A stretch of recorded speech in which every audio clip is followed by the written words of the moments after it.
Hello class. तो आज हमारा जो काम है उसका नाम है ज़ीरोज़ ऑफ अ पॉलिनोमियल। तो ज़रा पढ़ने की कोशिश करते हैं कि ज़ीरोज़ ऑफ अ पॉलिनोमियल का मतलब क्या है।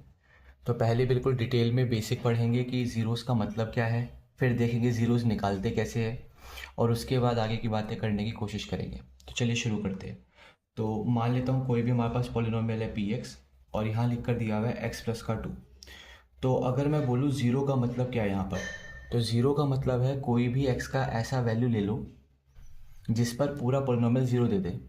कहने का मतलब है यहाँ पर वेरिएबल का ऐसा वैल्यू पुट कर दो जैसे पोलिनोमियल पूरा क्या हो जाए, ज़ीरो हो जाए।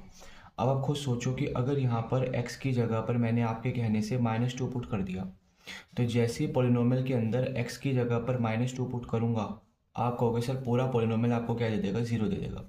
तो सर x का ऐसा वैल्यू जिस पर पूरा पोलिनोमियल आपका क्या हो चुका हो, ज़ीरो हो चुका हो, ऐसे वैल्यू को हम क्या बोलते हैं, ज़ीरो ऑफ द पोलिनोमियल बोलते हैं। तो मेरा मानना है थोड़ी बहुत ही बातें समझ आई होगी कि ज़ीरो का एक्चुअल मतलब क्या है। चलो एक आधा एग्जांपल और लेते हैं। मान लेते हो ये हमारा पहला एग्जांपल है, अब दूसरा एग्जांपल शुरू करते हैं।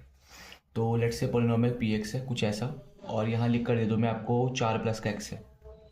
अब मैं आपसे पूछूं कि सर यहाँ पर वेरिएबल का कोई ऐसा वैल्यू डाल दूँ जिस पर पूरा पोलिनोमियल ज़ीरो बन जाए। तो आप कहोगे सर बहुत आसान है। मैं कहूँगा कैसे। आप कहोगे सर एक्स की जगह पर -4 डाल दो, क्योंकि जैसे ही मैं एक्स की जगह पर -4 डालूंगा, आप देख सकते हो पूरा पोलिनोमियल -4 डालने के बाद क्या बन चुका होगा, पूरा पोलिनोमियल जीरो बन चुका होगा। तो एक्स का ऐसा वैल्यू जिस पर पूरा पोलिनोमियल हमारे को क्या दे दे, ज़ीरो दे दे, ऐसे एक्स के वैल्यू को हम क्या बोलते हैं, ज़ीरो ऑफ द पोलिनोमियल। तो मेरा मानना है ये बातें आपको समझ आई होगी। अब ज़रा एक एग्जांपल और लेते हैं। मान लो थर्ड एग्जांपल है। थर्ड एग्जांपल में मैंने कहा पॉलिनोमियल पी एक्स है, और यहाँ लिख कर दिया हुआ है 2x प्लस का 5। अब मैं बोलूँ इस पॉलिनोमियल का ज़ीरो निकालूँ, तो आप कहोगे बहुत आसान है। एक्स का या वेरिएबल का ऐसा वैल्यू निकालना है जिस पर पूरा पॉलिनोमियल ज़ीरो दे दे। अब कुछ बच्चे तो समझदार हैं जो पढ़ते हुए आ रहे हैं, वो कहेंगे सर सीधा हम निकाल देंगे, एक्स का वैल्यू -5/2 होगा। पर अगर कोई बच्चा बोलता है नहीं सर मैं तो निकाल ही नहीं पाऊंगा डायरेक्ट, तो उसके लिए भी एक तरीका है। वो तरीका क्या है, तो वो तरीका ये है कि सर एक काम करो। ज़ीरो का मतलब क्या है, ज़ीरो का मतलब है सर एक्स का ऐसा वैल्यू निकालना है या वेरिएबल का ऐसा वैल्यू निकालना है जिस पर पूरा पोलिनोमियल क्या बन चुका हो, ज़ीरो बन चुका हो। अब यहाँ से जो भी एक्स का वैल्यू आएगा वही हमारा ज़ीरो ऑफ द पोलिनोमियल कहलाएगा। मतलब दो तरीके हैं। पहला तरीका तो आप डायरेक्टली सोच लो क्या एक्स का वैल्यू डालूँ जिससे पूरा पोलिनोमियल ज़ीरो बन जाए। और अगर लग रहा है कि आप नहीं सोच पा रहे कि कौन सा वैल्यू डालना चाहिए, तो मैं कह रहा हूँ वेरिएबल का ऐसा वैल्यू निकालना चाह रहे हैं जिस पर पूरा पोलिनोमियल क्या बन चुका हो, ज़ीरो। अब यहाँ से जो भी वेरिएबल का वैल्यू आएगा, यानी कि जो भी एक्स का वैल्यू आएगा, वही हमारे पोलिनोमियल का क्या कहलाएगा, ज़ीरो। तो ध्यान रखने वाली बात यह है कि ज़ीरो का मतलब है पोलिनोमियल में वेरिएबल का ऐसा वैल्यू जिस पर पूरा पोलिनोमियल क्या बन चुका हो, ज़ीरो। सॉल्व करो। प्लस का 5 इधर -5 बराबर में 2x। यहाँ पर आपको पता है 2 मल्टीप्लाई में डिवाइड में गएगा, तो x का वैल्यू कितना आ जाएगा, -5/2। तो हमने शुरू में ही बोला था कि x का वैल्यू -5/2 आएगा, यहाँ से -5/2 आ रहा है। एक आधा एग्जाम्पल और, let's say fourth example. Fourth में हमने कुछ ऐसा बोला कि पॉलिनोमियल है लेट्स से, और ये y की फॉर्म में है, और लिख कर दिया हुआ है 2y प्लस का 8 है लेट्स से। मुझे कह रहा है यहाँ पर y का वैल्यू बताओ या वेरिएबल का ऐसा वैल्यू बताओ जिस पर पूरा पॉलिनोमियल क्या हो चुका हो, ज़ीरो हो चुका हो। तो कुछ बच्चे तो बताएंगे y का वैल्यू -4 है। अब कुछ बच्चे बोलेंगे सर हम तो नहीं निकाल पाए। तो उनके लिए वही तरीका है, हमें क्या करना है, वेरिएबल का ऐसा वैल्यू निकालना है जिस पर पूरा पोलिनोमियल क्या हो चुका हो, ज़ीरो हो चुका हो। अब यहाँ से जो भी वेरिएबल का वैल्यू आएगा वो इस पोलिनोमियल का क्या बन जाएगा, ज़ीरो बन जाएगा। चलिए तो करते हैं काम को शुरू। यहाँ से y का वैल्यू निकालना है, +8 उधर जाएगा तो -8 इज इक्वल्स टू कितना आएगा, 2y। अब यहाँ से आपको पता है कि हमारा 2 तो मल्टीप्लाई में y के साथ, उधर जाएगा तो डिवाइड में, तो -8/2 इज इक्वल्स टू y। काटने के बाद y का वैल्यू कितना है, -4। तो मेरा मानना है मोर और लेस आपको ये समझ आ गया होगा ज़ीरोज़ बोलते किसको है या ज़ीरो निकालते कैसे हैं। अब एक छोटी सी नोट में बात हो रहा है, वो भी आपको बता दूँ फिर आगे चलेंगे।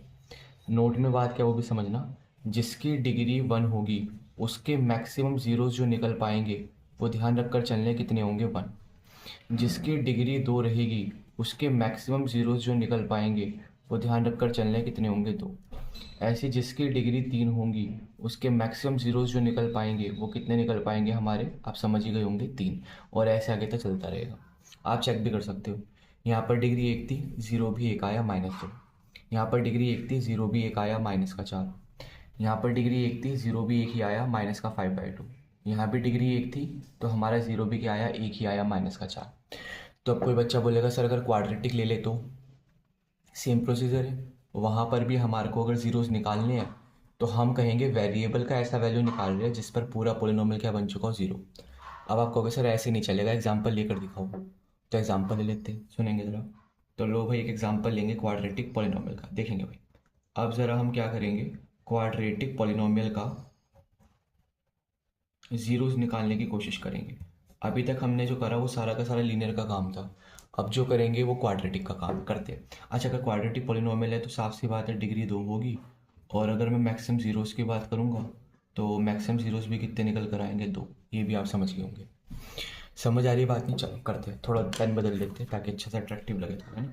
चलो, तो एग्जाम्पल के तौर पर एक पोलिनोमियल लिया मैंने px, और यहाँ पर कुछ भी ले लो, लेट से x² लिया, प्लस का 11x लिया, और प्लस का 30 लिया, और मुझे कह रहे हैं इस पोलिनोमियल के क्या निकाल कर दिखाने, ज़ीरोज़ निकालने। तो करते हैं काम। ज़ीरोज़ निकालने का मतलब क्या हुआ, कुछ भी नहीं, वेरिएबल का ऐसा वैल्यू निकाल डालो जिस पर पूरा पोलिनोमियल क्या हो जाए, ज़ीरो। या तो आप खुद से सोच लो, पर अगर सोच नहीं पा रहे तो अभी हमने पढ़ा था कि सर वेरिएबल का ऐसा वैल्यू निकालना चाह रहे हैं, यहाँ पर वेरिएबल का ऐसा वैल्यू निकालना चाह रहे हैं जिस पर पूरा पोलिनोमियल क्या हो चुका हो, ज़ीरो हो चुका हो। अब बस इस इक्वेशन को सॉल्व करके जो भी x का वैल्यू आएगा, जो भी वेरिएबल का वैल्यू आएगा, वही हमारा पोलिनोमियल का क्या बन जाएगा, ज़ीरो। तो मेरा मानना है मोर और लेस आपको बातें समझ आ रही होगी जो भी मैंने अभी बोली। अब इसको सॉल्व करना बहुत ईजी है, आपने समझा होगा STMT 9th क्लास में। STMT का मतलब क्या होता है, splitting the middle term. Splitting the middle term क्या बोलता है वो भी समझ लेते हैं। यहाँ पर कांस्टेंट 30 है, और जो भी x² का कोफिशिएंट है वो 1 है, तो जब 30 को 1 से मल्टीप्लाई कराएंगे तो 30 आएंगे। अब स्प्लिटिंग द मिडिल टर्म ये बोलता है कोई भी दो फैक्टर ऐसे छाट लो, कोई भी दो फैक्टर ऐसे छाट लो जिनका मल्टीप्लाई कराऊँ तो 30 आए, और प्लस माइनस कराऊँ तो 11 आ जाए। अब थोड़ा सा दिमाग लगाएंगे, जैसे मैंने कहा 6 और 5 है, अब सब बच्चे जानते हैं 6 5 ज़ा 30 भी होता है, और 6 और 5 को जोड़ दूंगा तो 11 भी बनेगा। तो बस ऐसे ही दो फैक्टर छाटने, और यही क्या बनता है हमारा, स्प्लिटिंग द मिडिल टर्म। कर देगा। तो 0 ऐसे रहा हमारा, x² ऐसे रहा, 11 को कैसे स्प्लिट करना है, 6 और 5 में, तो ये बन जाएगा 6x प्लस का 5x प्लस का कितना आ गया, 30।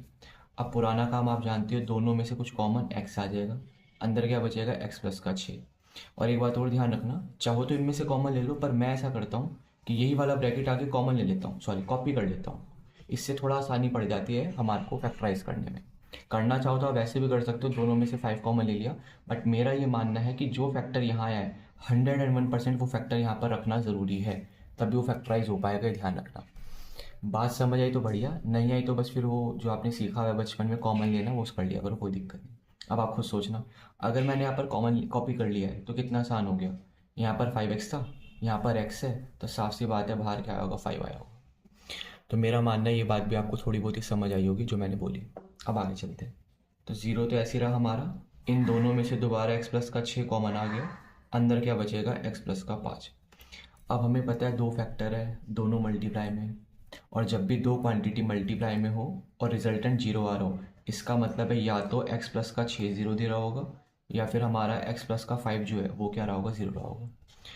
अब आप खुद सोचना, लास्ट स्टेप, अगर x प्लस का 6 0 है, अगर x प्लस का 6 क्या है, 0 है, तो x का वैल्यू क्या आ सकता है, -6, पहली बात। और अगर x प्लस का 5 0 है तो साफ सी बात है x का वैल्यू क्या आ सकता है, -5। तो कहने का मतलब है हमारा क्वाड्रेटिक पॉलिनोमियल था, डिग्री इसकी कितनी थी, 2 थी, मैक्सिमम ज़ीरोज़ कितने आ सकते थे, 2, और आप चेक करोगे तो ज़ीरोज़ भी कितने आए, 2 आए। अब अगर आप इनको उठाकर इसमें डालो दोबारा तो आपका पूरा पॉलिनोमियल क्या देगा, 0 देगा, ये ध्यान रखना।